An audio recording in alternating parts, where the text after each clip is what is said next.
Hey, soul survivors, we're going to talk about, was it reactive abuse, or were we a part of the abuse that was going on in these toxic relationships? A lot of times you start having this guilt, and it's kind of a silly analogy, but it'll give you a good picture. So I want you to picture you're the couch in this analogy, and the narcissist is the ice. Okay, so you buy this suede couch. You could foresee the red flags, but sometimes we want what we want. We overlook the red flags or think we can handle certain things.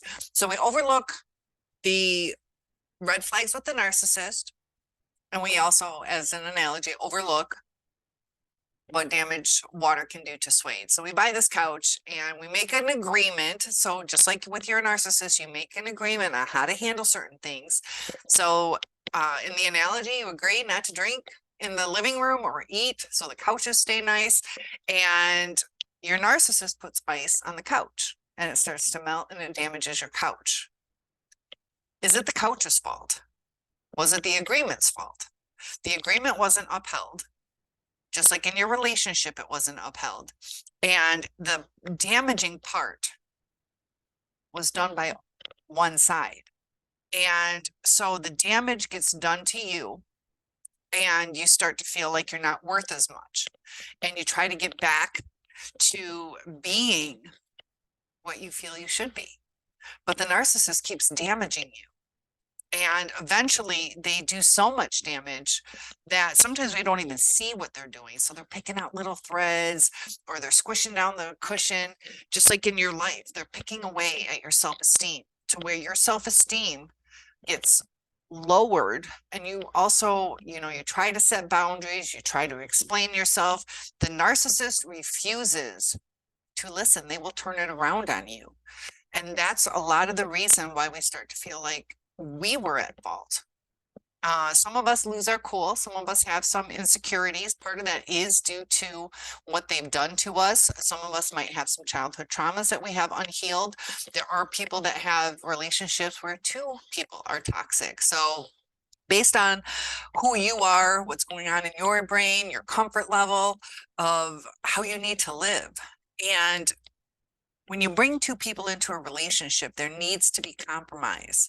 But the narcissist, a lot of them refuse to compromise, or we get confused. It seems like they're compromising, but they're compromising because it's something that they want.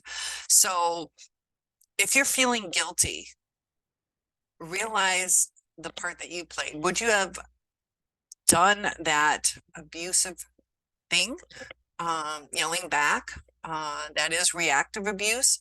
That we need to control ourselves as well, because that makes the situation even worse. But those relationships just start to snowball to where nobody is comfortable and everybody is attacking each other.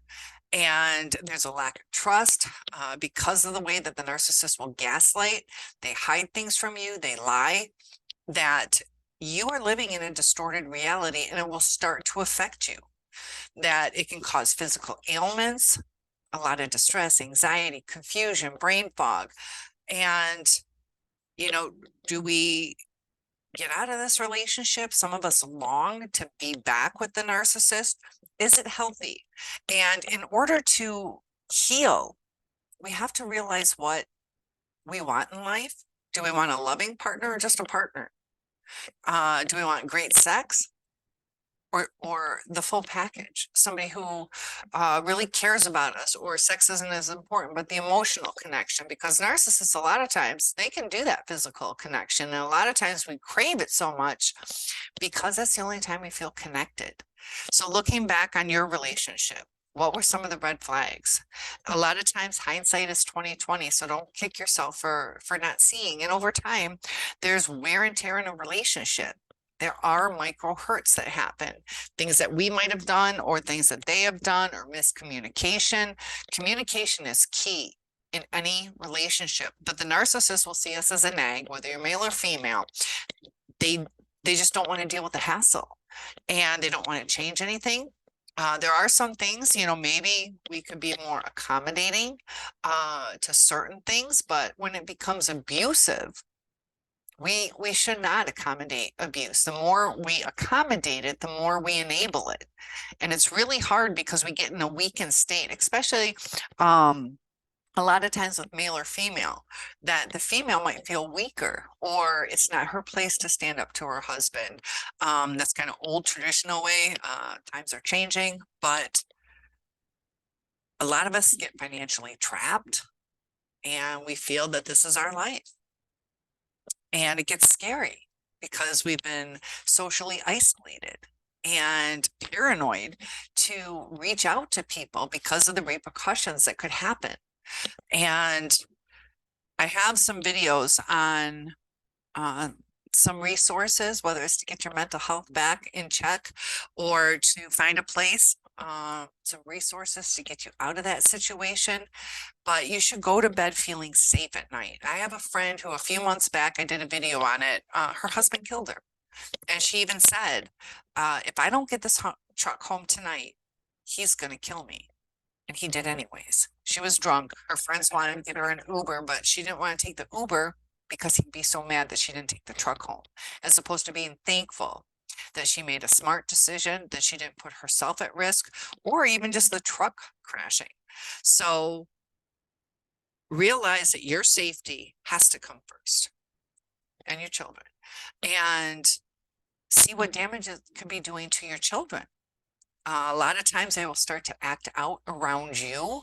You're going to start to feel that you're doing something wrong when what it is the child is confused. They are so squashed and controlled by the narcissist that they will bring out like the freedom and the rebellion with you because of how they are with the narcissist. They are trying to rebalance. So have some patience with your kids. Try not to overcompensate because you could be causing a narcissist without even meaning to. A lot of times, if you're doing something with a good heart, you know, you want your kid to be happy, so you give them cotton candy and ice cream, and we have to realize what is healthy and what isn't. So let me know what you would like to work on. I can help you with that, and stay safe. You need to be safe in your surroundings. And part of that is your emotional and mental health. Please like and subscribe when the ones are available, and I'll see you soon.